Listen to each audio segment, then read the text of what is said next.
जरांगे सगळं करताना फक्त भुजबळांना टार्गेट करतात, तुमचं नावही घेत नाही, काय त्यांच्यासाठी? त्यांना असं आहे, धनगर समाजाच्या नादाला लागला तर गावगाड्यामध्ये मनगटाला मनगट लावण्याची ताकद फक्त धनगर समाजामध्ये आहे, हे जरांगेंना चांगलं माहिती आहे. त्यामुळं ओबीसींना वन टाइम ते सगळ्यांना अंगावर घेण्याचा प्रयत्न करत नाहीये.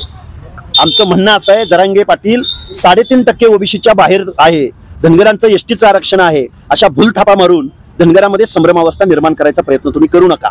आमचे सगळे नेते ओबीसीचं आरक्षण वाचलं पाहिजे म्हणून, मग महादेवरावजी जानकर असतील, प्रकाशअण्णा शेंडगे असतील, गोपीचंद पडळकर असतील, आमचे सगळे नेत्यांचं आमच्या सगळ्यांचं एकमत आहे की आमच्या ताटातलं जे आरक्षण आहे ते आम्हाला वाचवायला पाहिजे.